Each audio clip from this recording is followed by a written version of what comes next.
All right, good evening, everyone. It's good to see everyone that's here. I know that since our last class, we have all been through yet another unusual situation with the impending storms.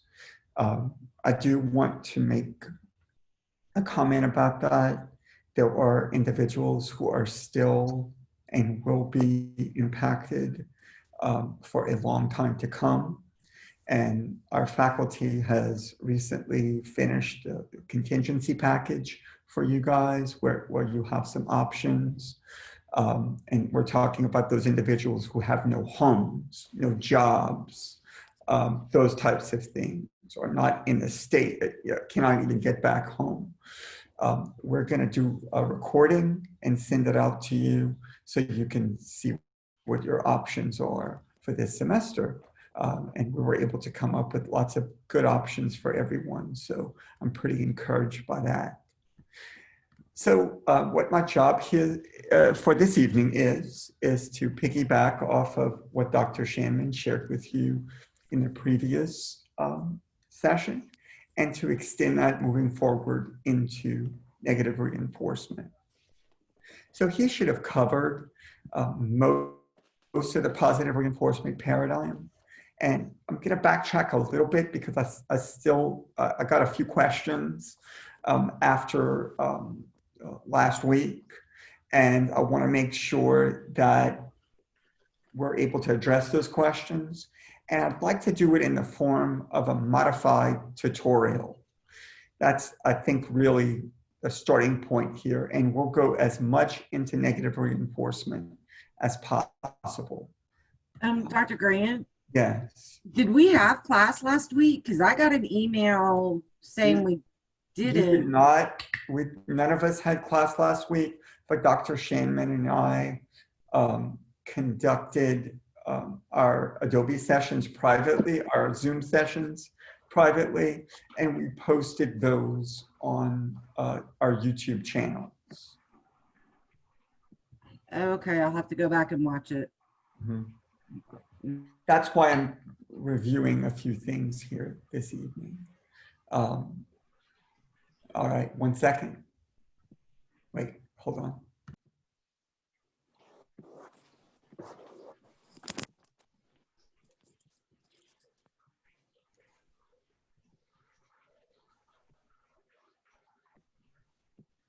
All right, sorry about that. All right, let's see if we can get.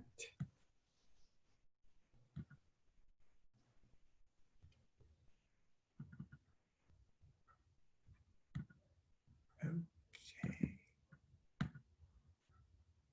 All right, do you see a slide that says the principle of reinforcement? Give me a thumbs up. All right, great.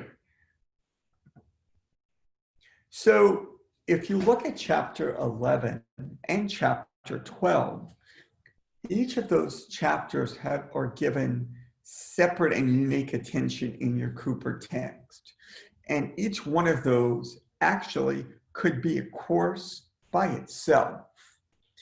So with that said, taking a few weeks to cover each of those chapters probably is just not enough. Unfortunately, in this particular course, we have to cover all of the concepts and principles in behavior analysis because this establishes the foundation and the roots that you will need in order to build upon. So ABA2 makes sense, and you could actually start understanding behavior a little bit better, which is the purpose of everyone being in this class to start off with. So I do have some specific things targeted in this presentation, and there are a couple of things that I want you guys to actually engage in as an activity as part of our session tonight. What I do want to emphasize as you kind of get started with these activities is it's really important to enter with a blank slate. I know that all of you have an instructional history with some things that are related to behavior analysis.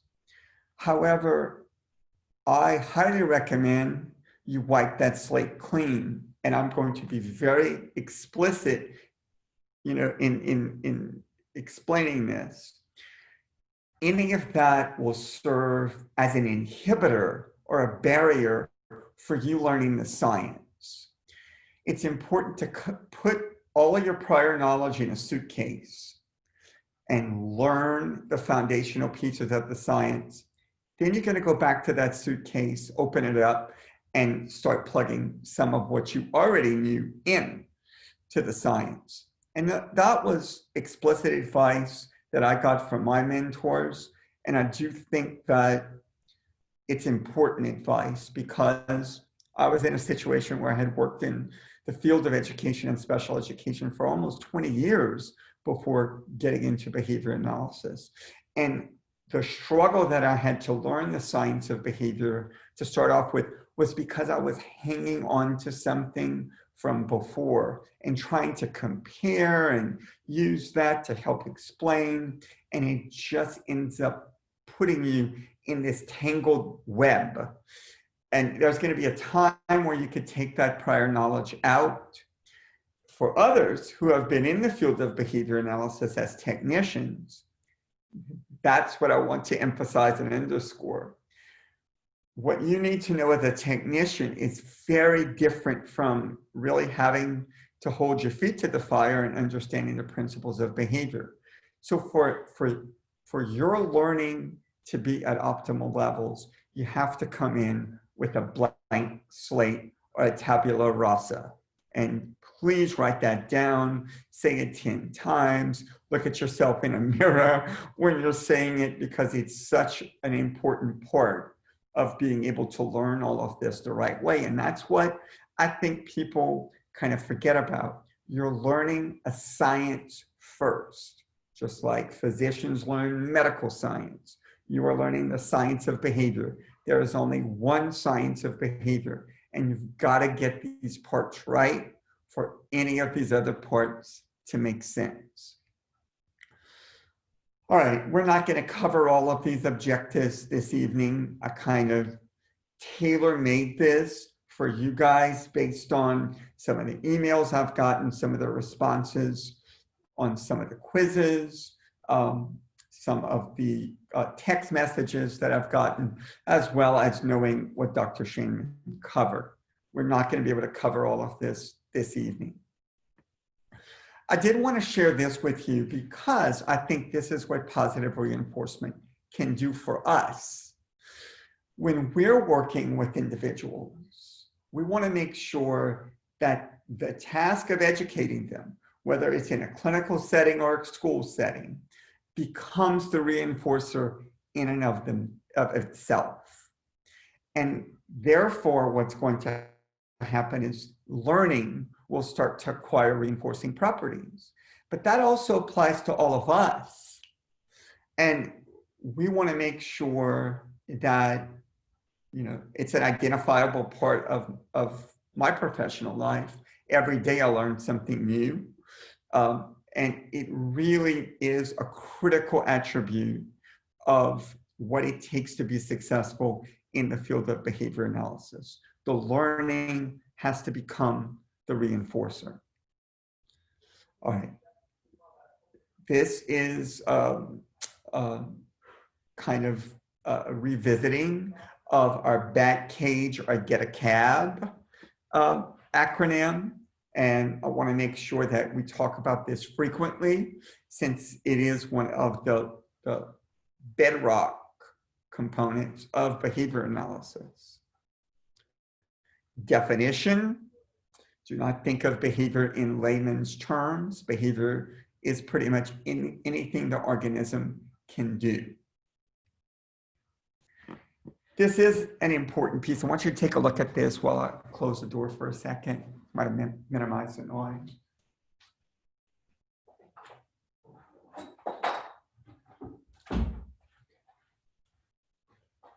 All right. When you think about other disciplines, and even other sciences, keep in mind that behavior analysis is a natural science like chemistry, physics, and biology.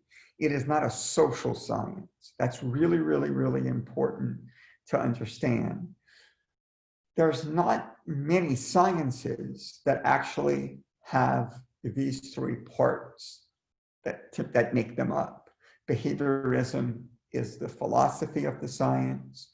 The experimental analysis of behavior is where the principles were established and tested, and applied behavior analysis is basically the tactics that are used to apply those principles. That's what we're all doing. And organizational behavior management is how we apply those things to organizations. Verbal behavior falls in applied behavior analysis. Don't need that. Gonna move along here.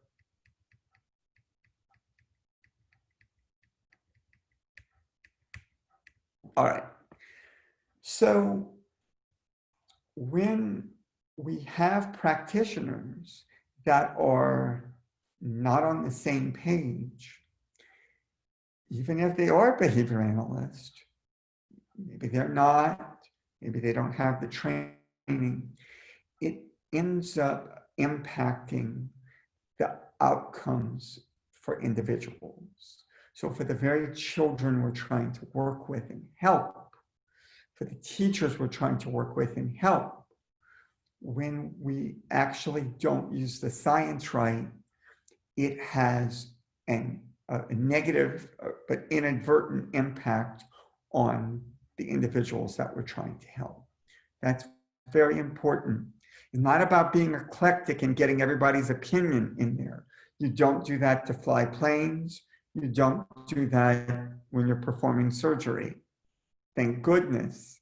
And you shouldn't do that when you are using the science of behavior to solve problems. So let's look at this scenario. Somebody you might be interested in, for a variety of reasons, may be emitting a high number of inappropriate behaviors.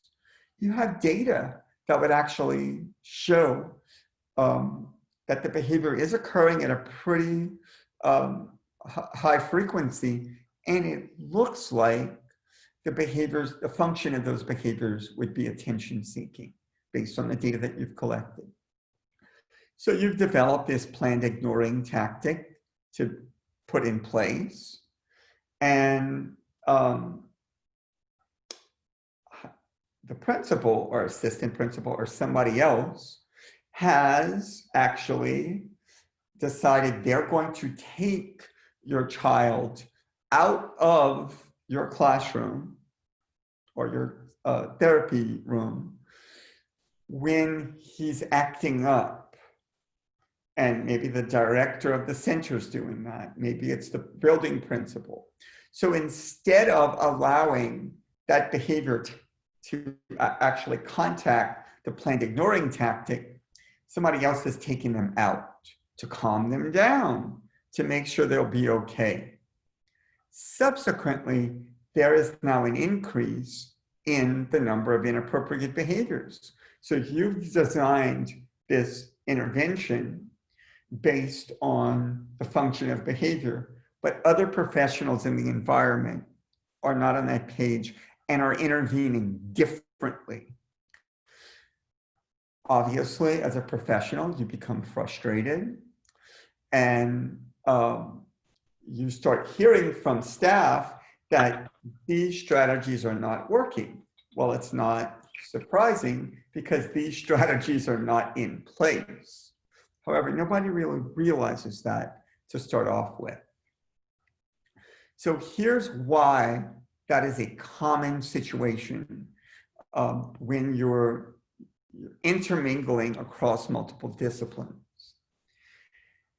When you pull a psychology textbook or an educational textbook that they've taken a chapter out to look at principles of behavior, in many cases, those principles have been misrepresented.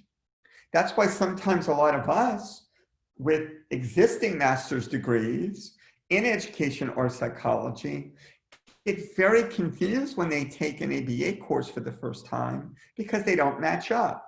And there's actually several articles to illustrate this. One of the principles they get wrong all the time is the difference between positive and negative reinforcement and some reinforcement and some punishment principles. What's also important to realize is you can come to the table swearing off all behavior analytic principles, but they operate whether individuals are conscious of them or not. So the principles of behavior are always at play because behavior is always at play. So that's a challenge. And the other challenge is kind of rested in the fact that most people, even who get formalized training, somewhere along the line, there was probably something misguided that. And that's all the more reason why to actually be enrolled in a course and a program that is specific to applied behavior analysis. You can't learn brain surgery if you're taking it as part of another medical course. You're going to learn brain surgery in your experiences and your courses that are related to brain surgery. Showed this to you previously. I think it's really important. It seems very simple, but all the reinforcement principles increase behavior. All the punishment principles decrease behavior. What makes it positive or negative is related to whether environmental stimuli are presented or are they withdrawn. If something is presented, it is positive. If it's withdrawn, it's negative. Keep it as simple as possible in regards to this.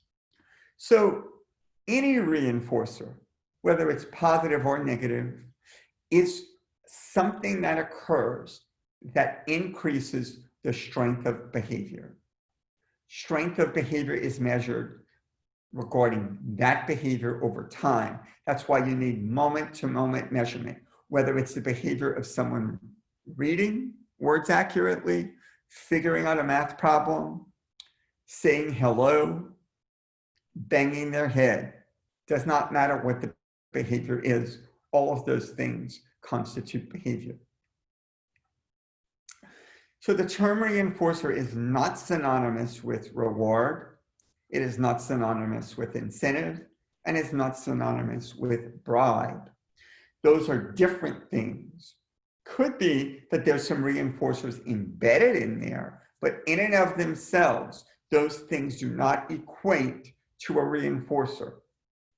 Quickly through a few examples. If I go to the store and I put in my receipt and they pull my receipt for a prize, that's a reward. But I'm not going to necessarily go to the store more and more and more in order to get that reward. Maybe if I do, it would be a reinforcer. But if my behavior is still going to the store once a week, it's not a reinforcer. So not all rewards are reinforcers, but maybe all reinforcers are rewards. Don't know, but keep these terms out of your vocabulary for now because it's back to that blank slate. An incentive might be something that is enticing me, but it's not going to necessarily be a predictor of my behavior after that one incident. Other things may actually become embedded and serve as reinforcers. So I think I shared with you the example of I'm walking down the street and I see a sign on the door saying, if I go in before 5, we're going to get at a restaurant 2-for-1 entrees. That might be considered an incentive. That in and of itself probably won't serve as a reinforcer. And a bribe is illegal, number one. Number two, it's typically dished out when the individual is not performing what they want to do. Well, CC, if you get back in your chair, I'll give you a token. I'll give you access to the computer later. No, you want to deliver reinforcement when they're following the directions to start off with, okay? So make sure that you're clear on how to distinguish those. So for $1 million, you're in an elevator with someone and you have 5 minutes to be able to separate reinforcers from other terms that are commonly used by lay people. You should be able to do this after tonight. And if you can't, reach out. I'll help you. Also keep in mind that people are not reinforced. Behaviors are reinforced. If the very definition of reinforcement is an increase in that behavior, then we're not reinforcing a person, we're reinforcing their behavior. Would a person increase over time? No, a person's behavior would increase over time.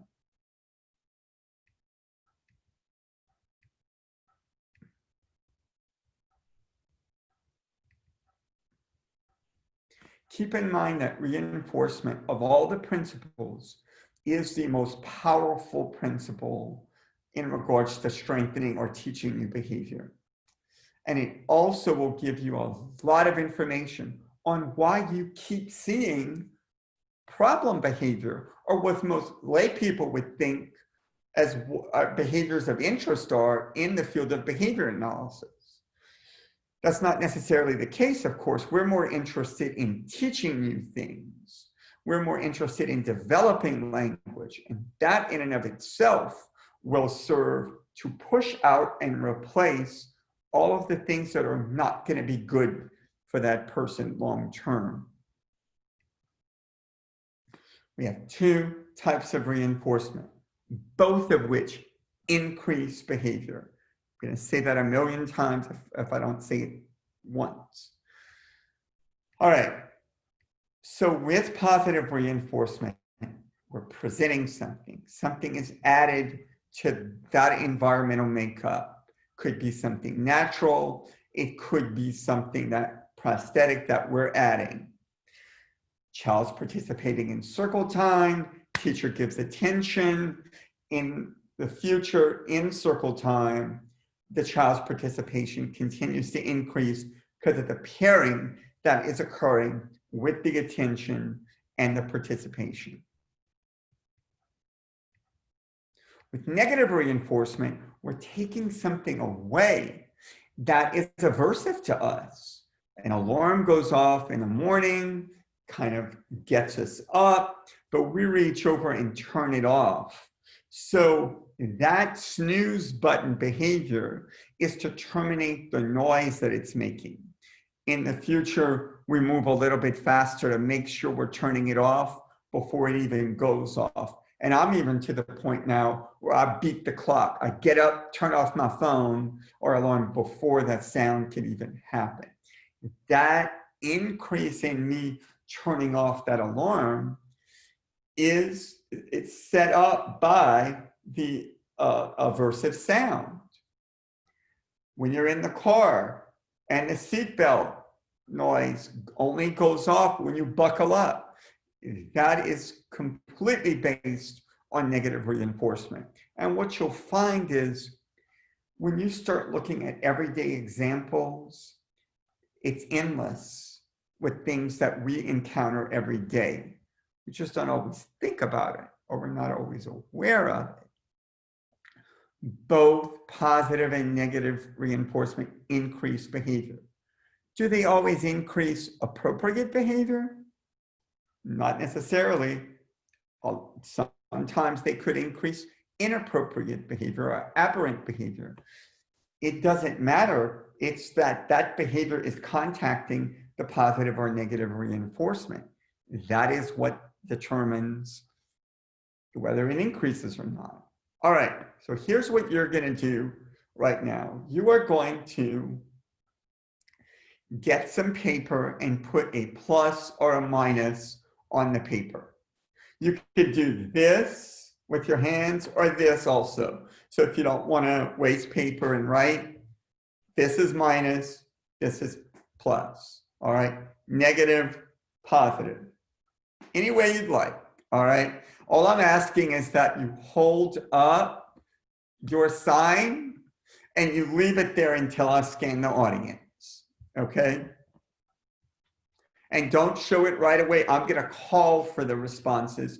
So like that, people can respond in a free operant type of situation, not prompted by anything. Okay? Right, so don't show it until I call for it. All right? A mother tells her daughter that she doesn't have to help with the dishes if she finishes her peas. The child subsequently consumes the peas. This scenario is based on positive or negative reinforcement. Show me your answers now.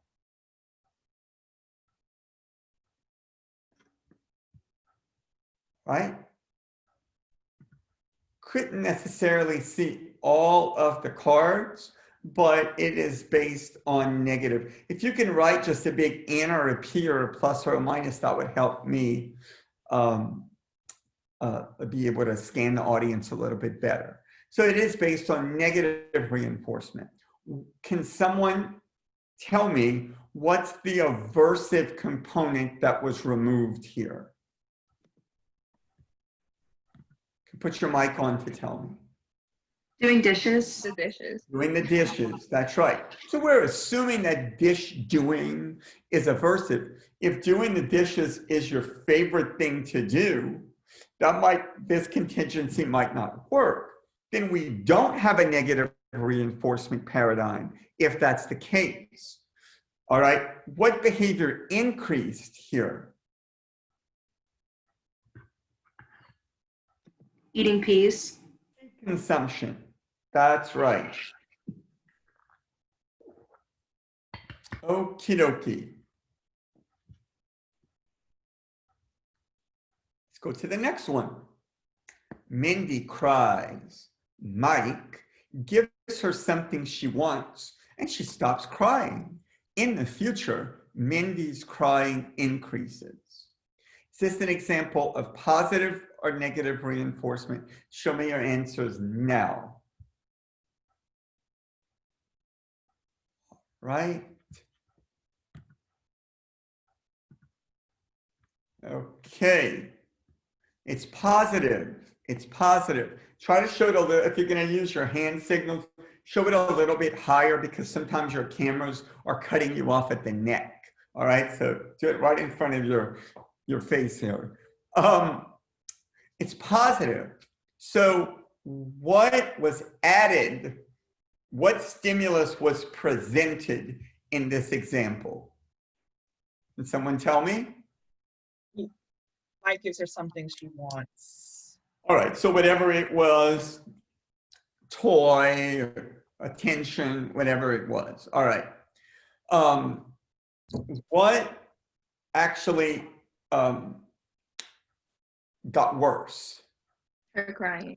Okay, all right. Notice there's a really important piece in there. She stops crying. Okay? And some people would get lulled into thinking that because she stopped crying at that moment, that's why it's positive. That is not why it's positive. It's positive because of what Mike did. What Mike did to change the environment. The fact that she stopped crying at that moment is not an important part of this equation at all. It's used to trick you, all right? And what your takeaway needs to be for this example is that what happens to the behavior at that moment in time is not what you're measuring, all right? It can disappear, but you're not going to know what overarching impact it has until there are more opportunities to engage in the future. Dr. Gocho, real quick, I have a question. I'm listening. So wouldn't it be negative reinforcement if the question said in the future, Mike's giving her something? Am I looking at that correctly? If in the future, if Mike's giving her something? So like if the question was flipped to be, what is the reinforcement for Mike giving her a piece of candy? Yeah. It would be negative reinforcement because it stops her from crying in the moment. Yes, so if we're measuring Mike's behavior, you're exactly right. If we're measuring Mike's behavior, then what gets removed is the crying. And what increases is Mike giving her something. And we're going to get to an Questions on example. the BDS modules. I'm sorry, what was that? I said those questions where it was the same scenario, but different perspectives got me on the BDS modules. Right, so you always have to figure out what is the question based on. So like, who is the question about? That is critical because it's about what perspective. What you have to do is hone in on one particular piece, okay? And the only thing we know here in this scenario is that Mindy's crying increased. We don't know what happened to Mike, right? So if you're gonna leap ahead and insert that, that's where the problem is going to lie, okay? Does that make sense?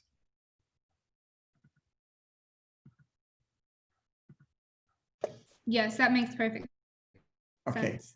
super, good question, good point to raise also, excellent. All right, a teacher tells students they will not have homework if they finish their reading assignments on time. Subsequently, readings are completed in a timely manner. So it's positive or negative reinforcement. I'm going to count to 3. 1, 2, 3. Show me your answers now. Right? Should be negative. It's negative because you're under the assumption that a homework is aversive. That gets removed, and what increases is readings that are completed in a timely manner. So in each of these cases, the target behavior is always increasing because we're studying reinforcement. By definition, if a behavior is increasing, the source of reinforcement, maybe it's not identified yet, but it's present. All right, and I think that some people struggle with understanding that. All right, let's look at this one. A professor allows students to skip the final exam if their semester average exceeds 90%. Subsequently, students meet or exceed this average. What principle of behavior is at play here? 1, 2, 3. Show me your answer. Negative. All right. Good work. Good work. So again, we're assuming that a final exam would be aversive. We may not know that. That might not be the case for all individuals. Therefore, it may not function as a negative reinforcement principle or tactic in this scenario. Got to keep that in mind. All right, the teacher arranged for praise and attention immediately following Dawn's hand-raising behavior. As a result, Dawn's hand-raising behavior began to increase. Positive or negative reinforcement? Show me your answers now. All right, so attention and praise was added to the environment, and what increased was Dawn's hand-raising. All right. I'm going to skip this one. I think it's a little redundant. You close the window on a cold day because you are too cold. That is based on what principle of behavior? Positive or negative reinforcement? Show me your answers now. All right. This one's negative reinforcement. So we are assuming that the cold draft is aversive, and we want to remove that. And so what increases is that when it's drafty, we're going to the window and shutting it. And what gets removed is the cold draft. I remember that this question sometimes is dependent on where you are geographically, because some people would say, how would it ever be possible that it would be too cold in southern Louisiana or in the southern part of the United States? we always embrace cool air whenever we can get it. So anyway, that's an aside. That is not what this particular vignette is associated with. I want you to notice something else also with all of these scenarios. We're not talking about data here. We are just talking about generically speaking. For you to make this determination, you would need to see a graph that you can tell that the behavior increases. You can never answer the question, positive or negative reinforcement, unless you see a graph. All right, Johnny complains that his shoes are too tight. His mother takes off his shoes. In the future, Johnny is more apt to complain about his shoes. So is this based on positive or negative reinforcement?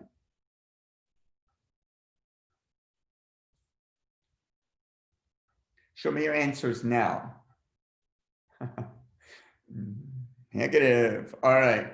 So the aversive piece that gets removed is the confinement of the foot, the shoe on the foot. And what increases is, what did Johnny have to do to get the shoes off? Again, remember that positive and negative, they do not mean good or bad. Okay, I wanted to get through this to get here. All right. This goes back to, I think, what Kayla was talking about. A child is tantruming in the store for candy. The parent gives in and lets the child have a candy bar.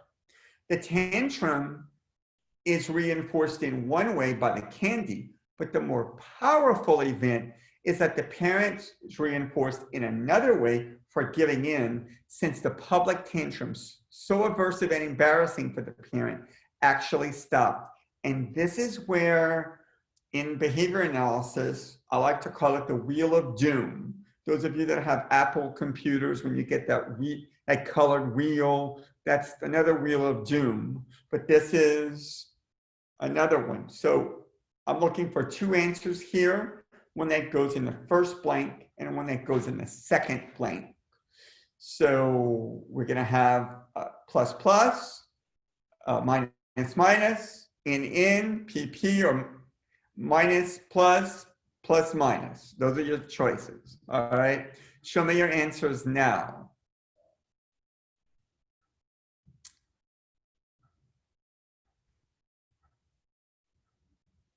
Right.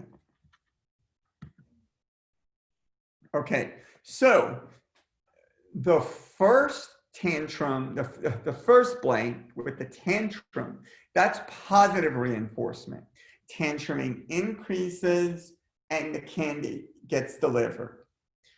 For the parent, it's negative reinforcement because the aversive tantrum is now going away at that moment, and that's what I'm removing. So what's increasing is the delivery of the candy or the item that the child wanted to start off with. Any questions about this scenario? It's very important that you understand this scenario. Don't be afraid to say no. This is why you're in this class. This is why you're here learning. So, okay, I understand. I was able to get positive or ascertain positive and negative, but you mentioned that you knew that the child's tantrum stopped as soon as the candy was given, but the sentence doesn't say that, though. The tantrum given for candy. Tantrum is positive, but the more, I guess What you're saying is that you don't see that the tantrum stopped. So how would you know what happened in the tantrum, right? Well, as soon as the parent gave the candy bar to the child, you mentioned the child stopped, but I don't see those words, I guess. I understand why, Dr. Kocher, but So that's just like with other things in the scenarios, that is an assumption. Okay. Right? Yeah. I'm sorry, I don't mean to be particular, but No. And I think the last part is what it's telling you, that it actually stopped. Oh, yeah, thank you. Okay. Okay, right. But in general, CC, I think that's a really good point. These are scenarios, and you have to infer or assume because there's no data, all right? But you've got to get there first. The data are going to judge one way or the other. That's your barometer right there. And a lot of times we think that something will be a reinforcer, but it's not. Mhm. And that applies to both the positive and negative parts also. Right, good question. Thank you for that, Cece. Anybody else? I had a question that I typed in the chat box from the beginning. Oh, wait. I can't see the chat box when I'm sharing. I just have a lot of noise going on at my house, so I didn't want to put my mic on. I was just a little confused with the first scenario because of the situation. The child already has the plate, and the mom is giving an opportunity to eat the peas in order to not have to do dishes. But the way it was worded sounded more, I know you said not to use bribery, but it sounded more of a bribe situation. I'll give you a clean example of how to set that up. I think you're bordering that, you're approaching that, right, Heather? But we sit down, okay? It's time to eat. Here's the contingency. You eat your peas, you don't have to do the dishes. Okay, All right? Now let's go to the next one. We sit down, it's time to eat. There is no contingency. And I'm not eating my peas. And then mom comes out and says, well, if you, okay, you got it now? yeah, that makes Yeah. sense. It was just, the way it was worded was kind of confusing. So typically, you've got to get the aberrant behavior first. And then when you start offering up something, that's where the bribe comes into play. Okay, thank you. And it may serve as a reinforcer or a punisher, but typically when you're talking about a bribe, it's a faulty reinforcer or punisher, right? Because you end up reinforcing the inappropriate behavior chained with the appropriate behavior. Did that help? Yes, thank you. Good question. All right, we're batting 1,000 here. Some good questions you guys have. More.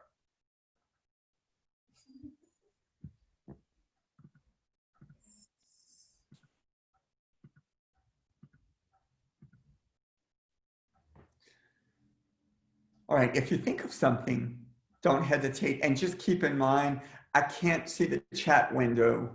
I have to go back X out of something and then go into it. But if you tell me to go to the chat window, I can. All right, so I think far too often we have thought about things like, well, you know, he's getting his PBIS points, but it's not helping. You know, he got the trade in for this, but it's not helping. I told him he could have computer time if he does it. It's not helping. So the reinforcement's not working, right? But no, that's an inaccurate statement because you had no reinforcement. Okay, do you guys follow me with that? Okay. You can't tell if it's a reinforcer until you're able to see the impact it has on the behavior. So just because you like it, just because other kids or people that age like it, just because you've seen the child engage in it, that is not what's a determinant of the reinforcer. It's what was the impact on the behavior. So that kind of covers number one and number two. Dr. Grant. Yeah. How do you determine the amount of time or the number? How do you determine the variable ratios and the fixed rate ratios? We're going to talk a little bit about that later, Marie, but I do want to answer your question now. So generally speaking, when you're teaching a new behavior, that is where you want a fixed ratio of 1 to happen. Once that behavior starts to be emitted a little bit more frequently, then you want to move that to a variable schedule. Okay, we have, I think next week, the chapter is on schedules of reinforcement. And that's where we're going to talk about that in detail, because I think, Marie, that's a really good question, because figuring out or trying to implement a reinforcement-based tactic is one thing, but figuring out the right schedule is another. Those are two different principles here. So schedules of reinforcement's one principle of behavior, positive and negative reinforcement are other principles of behavior.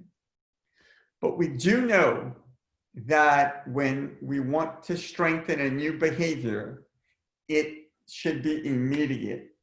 The longer the delay, the less likely that the behavior will increase. So if we have behavior A is our target behavior, and then the person emits behavior B, then the person emits behavior C, then we reinforce. Even if we wanted to reinforce behavior A, we just reinforced either behavior C or behavior A, B, and C. All right? Even if we tell the person, hey, look, you know, I really saw this morning how you treated your peer so nicely. And, you know, you need to give yourself 10 points for doing that or whatever. That's great. That's a good intention. But in all likelihood, we just reinforced what happened right before that. Hopefully, it was something that was socially appropriate. But if it wasn't, we reinforced the inappropriate social behavior. All right, some more rules. And I kind of just talked about this one. The last behavior the individual emits prior to receiving reinforcement is the one that is likely to increase. Okay, that's what I just said. Number 6 is probably the hardest one for me to train parents with, and sometimes school staff also. And it's for various reasons, okay? Once you've determined what may serve as a reinforcer, it needs to be delivered contingently. You cannot say, all right, well, I'll tell you what, you know, you're supposed to do it this time, you didn't, but promise me that next time, you promise me, you're gonna get it done. You promise? Pinky swear, sign your name. All right, now, okay, if we got a deal, then you got the prize. No, actually, that example was still contingent, but it was actually contingent on the wrong things. The person must be required to engage in the appropriate target behavior for there to be reinforcement. That's why you do not want to set up a reinforcement paradigm where it's what I'm going to call inversely set up. All right, if you don't have more than 5 talk outs in class, then you get the prize. If you don't curse more than this many times a day, if you don't use your hands inappropriately, once you set it up that way, it is like trying to, you know, operate a gas engine on diesel. It just, you're not going to be firing on all cylinders. It's not going to work. It's going to jam the engine. Reinforcement is attached to what you want to see more of. Don't set it up to where it's attached to what you want to see less of. All right? That is really, really important to get that. Okay? If the person receives the reinforcer when they don't have to engage in an appropriate target behavior, you might be lulled into thinking you're getting somewhere, but over time, you know what you're not doing? You're not conditioning the target behavior to become the reinforcer in and of itself. And you're definitely not shaping that target behavior based on the positive reinforcement.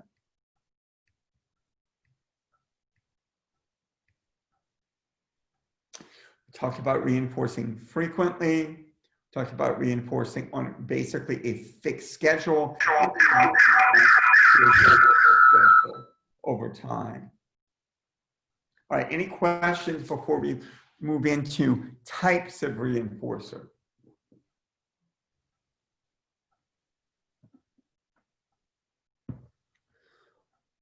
All right, I do want to share this with you. With negative reinforcement, you are really working with an escape and avoidance type of situation.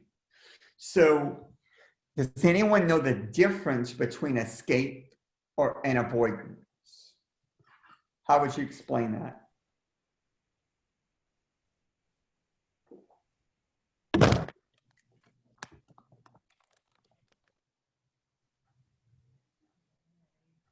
All right, so with escape, the aversive stimulus is already there. It is present. With avoidance, it is looming. So with escape, you avoid the behavior. With avoidance, you like terminate it. It doesn't happen. Yeah, don't use a word in the don't use escape and avoidance to define escape and avoidance. Okay, so let's do that in general. Okay, once you've escaped from something, it is no longer present. That's what you want to think about. Okay, and once you've avoided something, it is no longer looming. Okay, so the difference between pouring down rain and dark clouds that are coming over your house, okay? You may run out of the rain to escape it. You may avoid the rain by getting an umbrella. Okay, now using the umbrella could help you escape also, but you have to have it in order to be able to use it, and we've all been there. Right? Okay, so the difference in the alarm clock, when it was blaring, I'm escaping from it. When I turn it off before it goes off, it's avoidance. Both of those are negative reinforcement. I wouldn't get too caught up in really trying to categorize escape and avoidance. You just need to know that they're both negative reinforcement. All right, but if you get a few questions about that, you may need to remember what I said. All right, Cece, did you have a question? Well, the consequence to both is the same, correct? Yes, that's why the principle is the same. Yes. Okay, thank you. Just in words, I understand it, but the words to hear it helps a lot. So let's say I am having to address a large crowd, okay? And I'm in the middle of my address and I got so nervous that, you know, I unplugged my computer for me to escape. Oh, my computer's broken. Don't know what's wrong. All right. As opposed to I'm the next person to address the same crowd and now I'm throwing up in the bathroom. Okay. Two different behaviors, completely different, but they have the same function, both negative reinforcement. One, I've escaped, the other, I've avoided it. I hope that vomiting example was helpful to you, okay? Now, I could have vomited on the podium, right? All right, but regardless, the function is the same.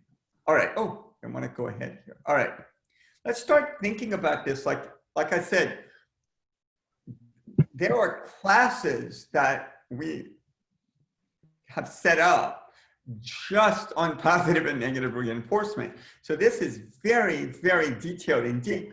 That's why when I hear people just like brush it off, oh, positive reinforcement in 2 sentences, that totally will not help you understand how to deal with behavior. It is so in-depth and so intricate that there's just so many layers. All right. I know Dr. Shanman at some point this year talked about unconditioned and conditioned reinforcers. We as humans and several other species, hundreds of species, bring to the table a lot of unconditioned reinforcer. Food, water, temperature, sleep, sex, those types of things are typically unconditioned reinforcers. They are considered primary reinforcers. They are associated with our ability to sustain life as a species, right? If we do not eat, we will die. If we do not get water, we will die. If we do not sleep, even though most of us have been without sleep for various reasons, but if it continues, we will die, okay? And so on, all right? And that's really important to understand how that's wired in. Those reinforcers are wired in us as a human race. The types of food that acquire reinforcing properties are conditioned reinforcers, okay? There are other types of conditioned reinforcers that are truly secondary, so not food. Social praise, tokens, anything we trade in for our as a backup reinforcer typically could be, well, they could be primary, but a lot of times they're secondary. Books, for example, we do not, books are not an unconditioned reinforcer. They acquire reinforcing properties. They become conditioned by pairing over time, okay? So you're a young child, an infant, somebody's reading you a story. Somebody's reading you a story and giving you a bottle. Somebody's holding you. You're sitting on someone's lap. You are having important adults in your life read with you. You are reading with them. And over time, reading becomes a conditioned reinforcer. You did not necessarily just pop out with books and reading as a conditioned reinforcer, okay? But for most of us, Grant, even when we read just for enjoyment, it's because reading has been conditioned. And then the information on the page is what serves as the reinforcer. All right, so those are the types of secondary reinforcers. They become conditioned over time. How do they get conditioned? Because they get paired with other conditioned reinforcers or unconditioned reinforcers. And that pairing occurs systematically, right? And I want you to think about the things that at least you can report as being possible reinforcers for yourself. All right, that's only what we can report as a possibility. At any moment in time, they may or may not serve as actual reinforcers. Anything you do independently, if you knit, if you do crossword puzzles, if you do any of those things without any prosthetics, okay, it's a conditioned reinforcer. A lot of times I'll sit down with a cup of coffee, and coffee's obviously, when you look at my behavior, is a conditioned reinforcer. So other things become conditioned reinforcers. When I was studying in my PhD program, of course, I had to still manage my life, had to pay my bills. And I remember it just being so aversive to me to money manage because I had no money, number one, but I still owed things, number two. And so when it was time to pay bills and do all of that, it was so aversive.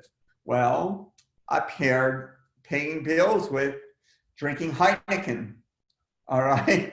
And I had a Heineken every time it was it was time to pay my bills. All right. Well, over time, guess what? I started like liking how to like money manage, and I started setting up Excel files, and I had all of this organized. And you know, on a Friday afternoon when everybody was going to happy hour, and I had my own happy hour, setting up my Excel spreadsheet and doing all of that. So trust me, you know, being a good money manager did not fall out of the sky for me. All right. I didn't wake up one morning and say, oh, geez, I can't wait to pay all of this stuff. And I can't wait to organize my finances. But that got paired with something over time. Fortunately, now I could just do it all without the Heineken. All right. I'll save that for another time of the day. But I do want you to reflect on, take inventory of some of the things you like, you engage in, and so on. Dr. Grant, Yes. I have a question about the primary reinforcers and the BDS modules. Mm-hmm. If the primary reinforcers are just inherently in us, you know, how come on the BDS modules it says we're not born with them? That is not inherently with you, okay? Because you're thinking about it being inside of you, right? When you say that. And I don't think about there's nothing inside of you. The needs that you have. I mean, you have to have to word that, because that in and of itself is going to trip you up on some of the questions, okay? Unconditioned reinforcers don't need any pairing at all. All right? There is no need for that to get paired with something to acquire reinforcing properties. It is part of who we are as humans, but it doesn't necessarily mean that it's innate. All right, because then that's a non-behavior analytic term. And I think if that's how it's worded, that's what you might have to be careful about. Okay, thank you. Okay, the other thing that's related to that, Marie, think about behavior selection. There are individuals that exist here, well, not for a long time, that they don't have a lot of unconditioned reinforcers. There are problems with the unconditioned reinforcers. And those people die off over time. They die early. They don't survive certain things, okay? And that is how natural selection and behavior selection parallel each other, okay? All right, now we can keep breaking these down as tangible reinforcers and activity reinforcers. All right, so tangible reinforcers are things you can touch. They are items, typically. Activity reinforcers are non-tangibles. All right, now you could maybe say that jumping on a trampoline, there's something tangible there, but it's also an activity. Jumping in and of itself is an activity. What you jump on may require something that is tangible, but it's the jumping that serves as a reinforcer, not looking at the trampoline. Okay, so you always want to figure out what's the operative element of the reinforcer. What makes it work? What makes you tick? Why does it serve to increase a behavior? All right. The reason why I like to spend a little bit of time differentiating these is that activity reinforcers are typically free. They don't cost people things. So when you are running a classroom and you're having to be concerned about those things, always think about what are the things that my kids are getting for free. Now, one of the things that I don't think we'll have time to cover today, but we will get into it in our ethics class, is you can't use things like someone's meal or water as a contingent reinforcer option. Maybe you can use extras or special desserts or those types of things possibly, but people have rights, and you have to make sure that you are actually accounting for those things, and you're not going to force a child to have to earn their lunch, okay? Tanya, I could see you talking, but I'm not sure, we can't hear you. Okay. I wasn't actually talking. I think you have 2 accounts open. That's the I problem. do, because my computer account was going in and out. So I had to open my phone too. Okay, I'm sorry, did you have a comment? Okay, okay, I'm sorry. All right, now let's look at activity 2. We have some scenarios. And what I want you to do is take a little bit of time and look at the scenarios. I'm sorry about the shifting. I'll read them to you. I know you can read, but I'm not sure what you can see. It looks a little difficult on my end. Here are the 4 scenarios, and I want you to jot something down for each of them. I'm going to give you a little bit of time to do that. While the teacher is lecturing, Kevin and Robert continually talk to each other. Janice comes up to the teacher to ask basically frivolous questions on average of 16 times a day. Simon takes 45 minutes to complete his math practice sheet that should only take 20. William rips his homework assignment each morning, returns his homework assignment each morning, ripped into tiny pieces. I want you to think of a positive or negative reinforcement tactic that would go with each of these, one or the other. And I want to give you 608. I'll give you 10 minutes to do this. And we'll come back and share. Okay? All right, get started now. Can you type the last one on the chat? Because it's not showing up on the screen at all. All right, I'm not sure. I could type it maybe in the chat if I could get back to the chat. Okay, thank you. Okay, sure thing.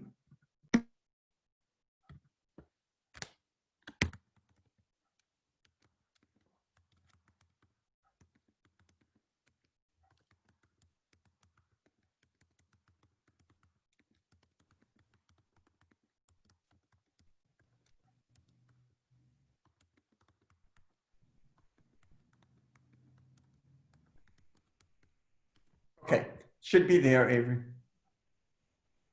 All right, Thank you. be back in 10 minutes.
All right, we're ready to go. So one of the things that I did want to preface this activity with, and I forgot to do that, was obviously you're not going to develop the optimal tactic just by having one statement. But what I need to see is that your thought process is on the positive or negative reinforcement side. So I don't expect you to come up with an idea for a dissertation, but I just need to see if you can kind of align your tactic with one of the reinforcement principles. All right, who wants to go first for the Kevin and Robert problem?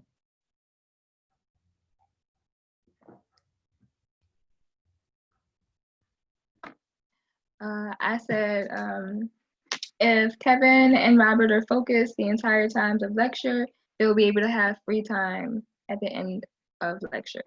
Okay, Marian. So that is a positive reinforcement Yeah. tactic. Okay. And really glad you went in that direction. I think for social issues, a positive reinforcement tactic is really good. Now, let's unpack that a little bit.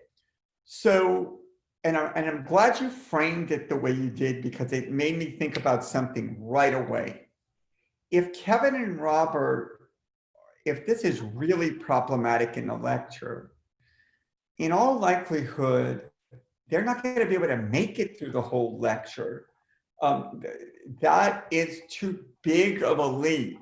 So what we need to do is look at some interval recording here. And we didn't even get to that yet in this class, but I figured it was a good time to introduce it.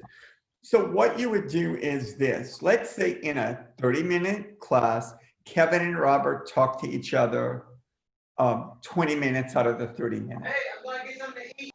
All right, let's, I'm hungry too. So hopefully that'll get sorted out in one way, shape, or form. So let's say Kevin and Robert are talking for 20 minutes.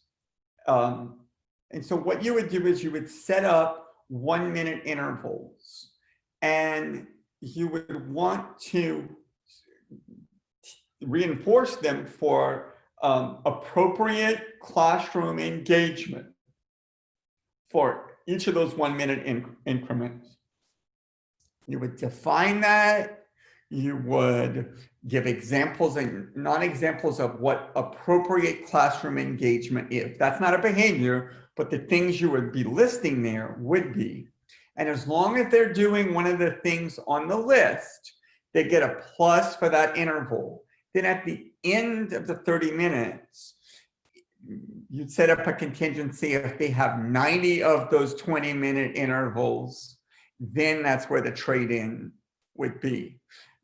I think you want to think about where the learners are now, and if they can't make it through half the class without disrupting, the likelihood of them making through the whole class is pretty minimal. So that's what I want you to think about when you're developing tactics, that you want to meet the learner where they are and then use the positive or negative reinforcement principle to develop a tactic to shape the behavior over time. All right, good. Dr. Grant. Yes. In that scenario, as I know what you said at the beginning of class, I'm just giving you my thought process. Sure, sure. As a former teacher, the first thing I would have done was separate them. Okay, so here's and then done each one on their own. Here's my question, Marie, and I totally get that. Let's think of it this way. Let's pretend that you, Marie, have a tough time sitting in your chair, and the teacher's about to lose his religion because Marie does not reliably sit in her chair. Okay, you follow me so far? Yes. All right, so Marie, my tactic is going to be you're going to hold a 500-pound ball.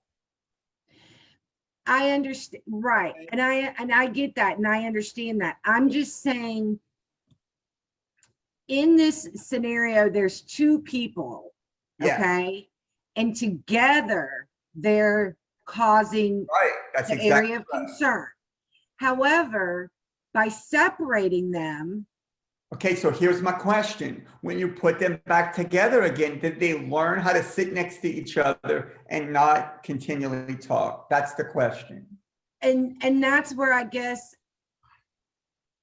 that's where my question comes in, is when you have two like this, do you want to do a contingent, not a I don't know, help me think of the word. All I need to know from you tonight is, Well, you have a positive or negative, can you put a tactic in a category, whether it's positive or negative reinforcement? So Oh, I would yeah. ask this question, and remember, our job is to shape behavior over time.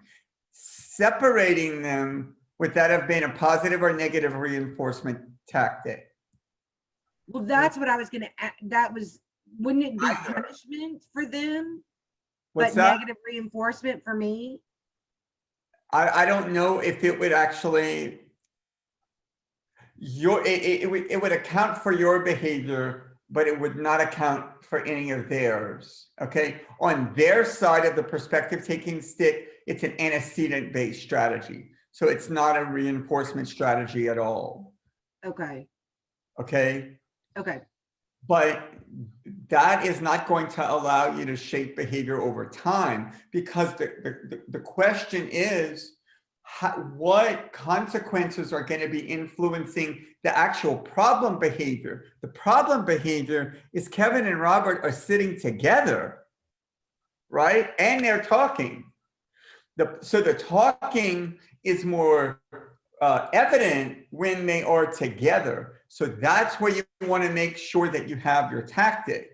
Just like you with the 500-pound ball, when I take the ball away, did you have any contingencies that impacted you staying in the chair or not? That is the question. You see? So yeah. are you going to go back to square one again? Did you really fix the problem? The problem was that they're sitting next to each other. Well, it doesn't even say they're sitting next to each other. What if they were not? What if they're already sitting at opposite ends of the classroom? True. Okay. Yeah. right. Okay. That makes sense. All right. Yeah. Thank you. Okay, sure thing. Good question. And All also, right. if you would move Kevin from Robert, who says Kevin's not going to talk to another student. So you want to, is that what you're trying to get to? You want to change that behavior so it doesn't happen somewhere else? Well, what you're trying to teach Kevin and Robert to do is to emit appropriate behavior in that classroom, no matter who they're sitting with. Yes. That's what you have to shape. Otherwise, any tactic you put in place is going to mask that problem. Okay, now, they may have a set of friends, Kevin doesn't like Julie, so we're going to put him next to Julie, okay? But then he might start engaging with Bob because Bob doesn't like Julie either, and they're going to start bullying Julie. Okay, what you want to do is teach them whatever it is that you want those kids to do in that classroom is what you want to start shaping. Okay, you could even set something up to where if Kevin and Robert are appropriate in those 20 intervals, 15, whatever it is that you're setting up, and they could have 2 minutes sitting together at the end of the class and have a free-for-all. Do what you want in that time. So there's lots of different configurations to this, but what you want to ask yourself is, what's under the positive reinforcement umbrella? What's under the negative reinforcement umbrella? Okay. You could set up a negative reinforcement one. If Kevin and Robert sit next to each other, the contingency is Kevin and Robert will sit in the class, follow all the rules. By doing that, they don't have homework. That's a negative reinforcement contingency. All right, let's move to Janice.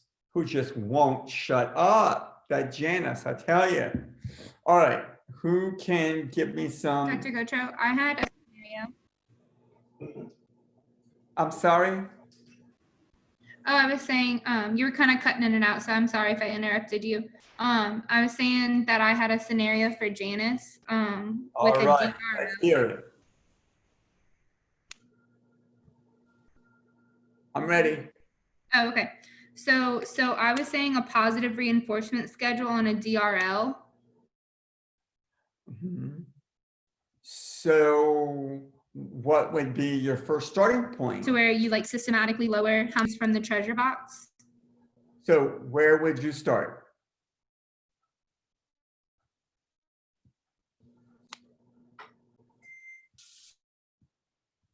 Did you hear me? No. Where would you start? So if she's asking you 16 questions, maybe the first criterion would be 15. Or 14 or something that's a reasonable amount. Mhm. Mm-hmm. Now, what you I think would be, because remember, what we want to be able to see here is we have to turn this one on its side, so to speak, Kayla. If you do that, you're going to be reducing something, right?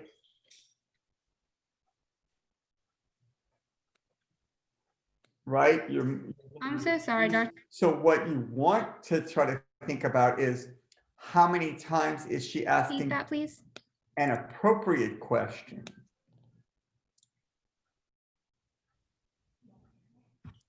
Does that make sense? I think Kayla keeps freezing.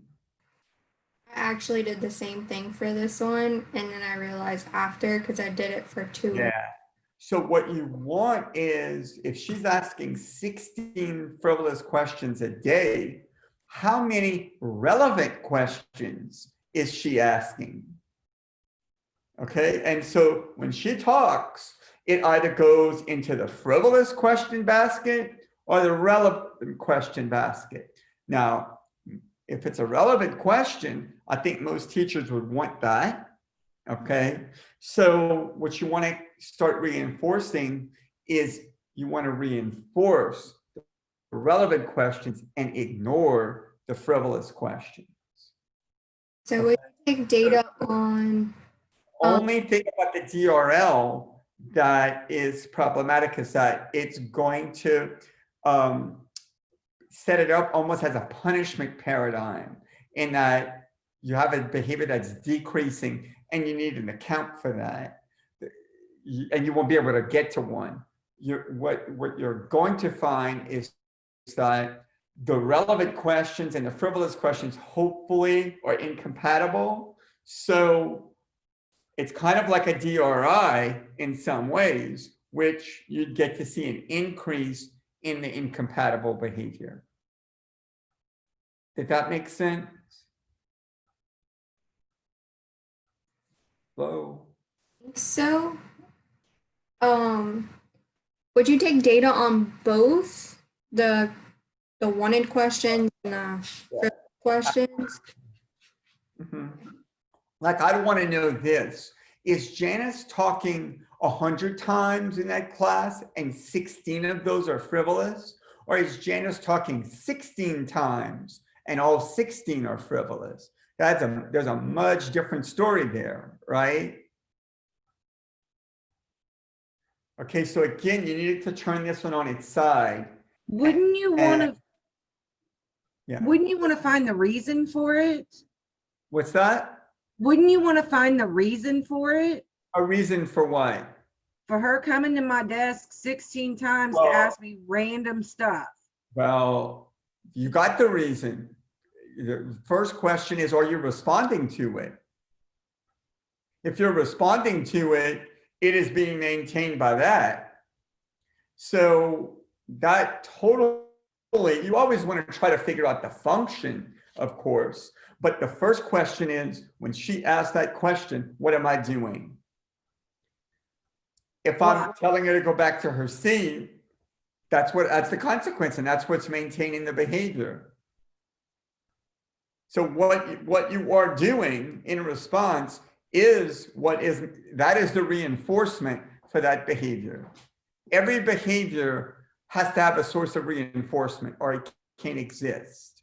Right. So That's the question that you need to answer. So you wouldn't necessarily put that behavior on planned ignoring unless you could figure out if it's maintained by attention. But what you do want to do is try to reinforce the relevant questions, and then you hope that the relevant questions displace the frivolous questions. I'm going to take that a step further and say the way you make sure the frivolous questions don't contact attention as a reinforcer is you don't answer them. okay, so to see, my suggestion was a positive reinforcement for staying in the seat. I guess the other thing is she's not just, it doesn't say she's just getting up out of her seat. So basically, that's right. That it doesn't say anything about seat. So she can definitely see that's good and fine. You increase in seat behavior maybe, but staying in seat is not incompatible with asking a frivolous question. well, it's incompatible with coming up to my desk. Right. It's and incompatible with coming up with me, but that's not what the issue is. It's the issue of frivolous questions. Uh-huh. Okay, that makes sense. Okay. Because, as a teacher, if you have to choose between wanting a student to ask a question, you're going to choose on the relevant question side of things, right? You might be annoyed by that also. It depends. But in general, most teachers are okay with relevant questions. It's when they think it's just for the sake of asking them or not beneficial to Janice, let's say. All right. I love how you guys are thinking. Lots to think about here. All right, let's try to finish up. What about Simon? Who's going to help Simon?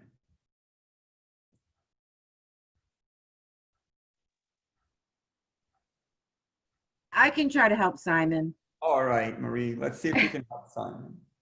I mean, this is just, not knowing everything, but I would do a positive reinforcement, maybe like a token of something for every 4 problems done. Okay. So Is it do you call it a latency thing?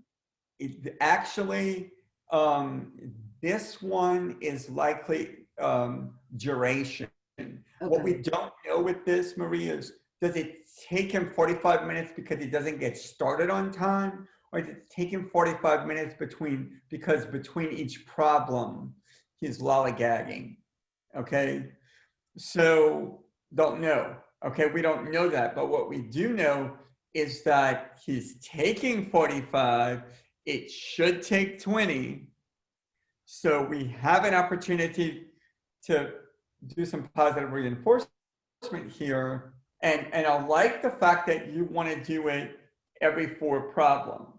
Now, it wouldn't necessarily work if his problem is necessarily getting started. If his problem is getting started, what you want to do is set up a contingency that's going to be if you get started within this amount of time. So your contingency is if you get started within 10 seconds, you earn X. If you get started within 20 seconds, you only earn Y. And if you get started within 30 seconds, you don't earn anything. Or something to that effect. You see, you'll shape that part up, but that's why you have to know, is that the problem? All right.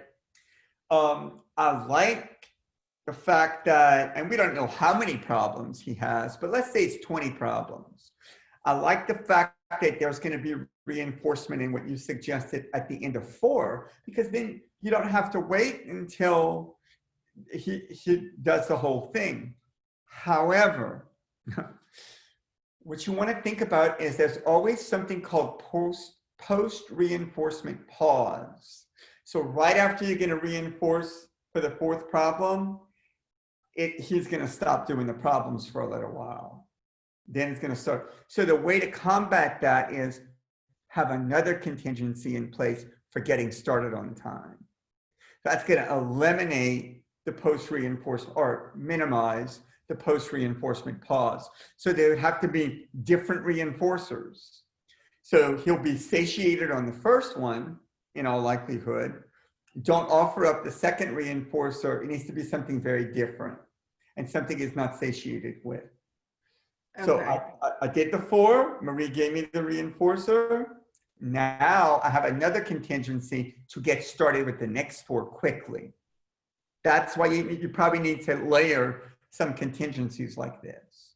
You know, Okay. on a negative reinforcement side, maybe if he does them all in 40 minutes, he doesn't have a certain math homework he doesn't have to do, which you see that connection, right? Whenever you have Yeah. left So, over. Yeah. so that brings up a question then for these is when or how do you decide positive versus a negative to implement, just based on the inventories that you've done? Somewhat, you know, based on the instructional history of the individual. That's why I don't want to get too much ahead of myself, looking at the learn unit for the individual, which takes into account the instructional history, the prerequisites, the customer capabilities, all of that is going to help you. Because it's not just about positive and negative reinforcement, Marie. It's about the fact that under each one of those categories, there's an infinite number of tactics to use. Right. Right? So what you want to make sure is that whatever contingency you have set up is set up in a way that allows that principle to take hold. And you've Right. allowed the appropriate behavior to contact the reinforcement. Okay, that is, and if we have like 30 people here tonight, we could have 30 different tactics, all based on positive reinforcement. And maybe out of the 30, 22 are going to work perfectly because they were calibrated and generated just for what the learner needed. Maybe some of the other ones didn't work because they really didn't use a real reinforcer, or maybe because the schedule of reinforcement was off. Okay, so there's never a definitive tactic necessarily. There's a couple of things, you know, like, you know, on some of the bigger pieces, like to induce observational learning, there's a subset of tactics that I would stay within. To induce listener repertoires, there's a subset of tactics I would stay within. But to teach how to complete a math assignment on time, there might be hundreds of tactics that you can use there. All right. Okay, super duper. Let's finish the last one. I know we're over time, but we might as well finish, right? What about William? Who's going to help us out with William here? Okay, maybe I could take a shot at it, Dr. Gautreaux. Sure. So I don't know why he's doing that. I don't know if it's the quality of the assignment or if scaffolding needs to take place, etc. However, I think what I would do is I would provide opportunity for him to complete homework in class, in school with me, where he does not take homework home. And then when homework is completed in class with me, which I would set up for success, I would not allow him to not succeed in not completing homework at school. So I would reinforce that, and I would determine a number of times that would be effective, or we're coming to success. And then I would also verbally remind him each time, now when you finish 100% of your homework, you know, then good job or whatever. what I'm trying to say is then I would take away, or I would have him then complete 95% of his homework at school and then take 5% of it home. So I guess that's how I would move. So you have a lot of kind of tactics in place right there. There's a lot going on. It would be very difficult to determine which ones or what part of that package would be operating on this behavior. Your tactic of having him do it at school is more of an antecedent-based tactic. However, what I like about that is it forces the behavior to occur in front of your eyes. Then you know what you're reinforcing after that. You see, if he goes home, brings it back, and he gives it to you, you're not reinforcing completing homework, you're reinforcing him giving you the paper without being torn up. He completed it at home. Okay, so it does force you to look at the actual behavior of homework completion, which is a different behavior than turning in the homework, not torn up in pieces. Okay, that's important to understand that I think it brings one behavior into school and you could reinforce that, but he still has to turn it in. Okay, that's where the problem lied here. So there was kind of nothing in here about him completing it. It was about the condition he turned it in. Now, the reinforcement of completing it might be necessary, and certainly that's based on a positive reinforcement tactic. Your reminders are another antecedent-based strategy, but you know, one way to kind of tie that up in a bigger tactic would be a contingency contract that spells out, this is the antecedent, here's your behavior, here's the reinforcer for that. That is the reminder. You're not having to prompt that very much.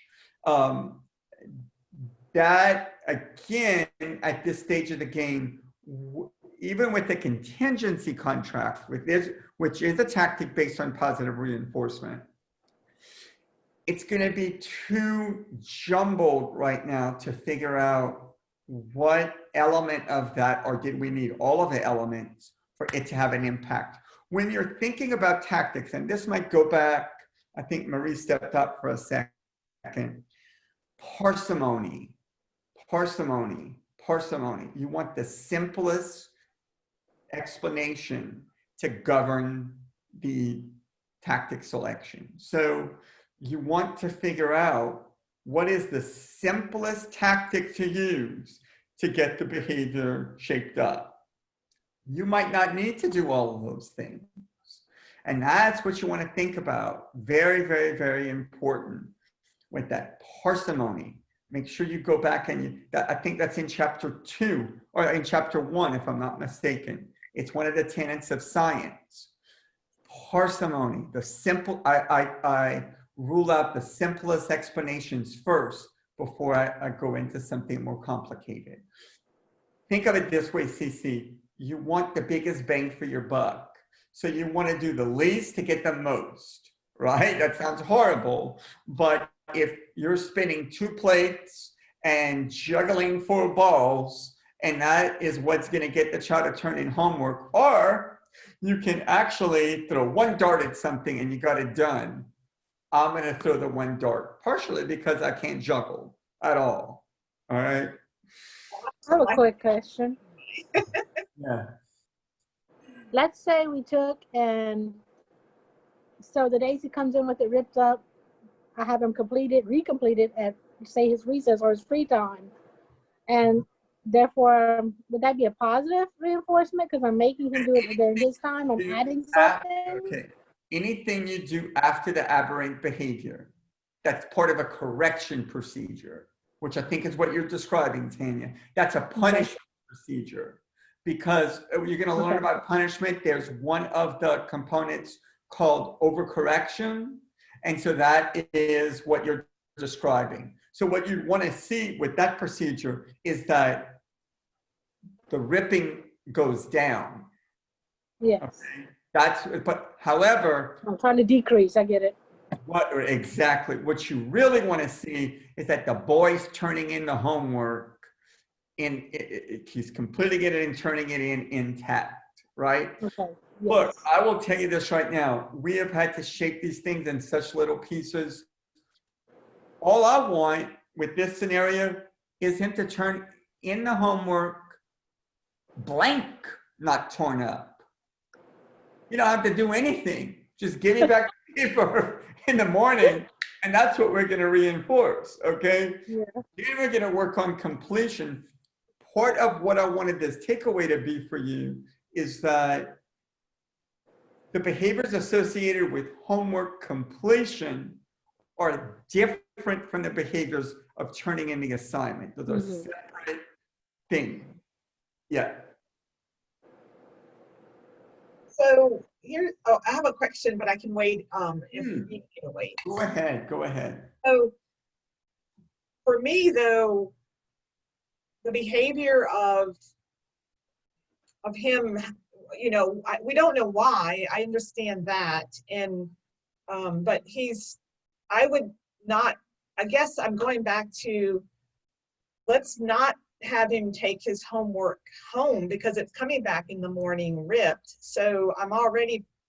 Let's determine.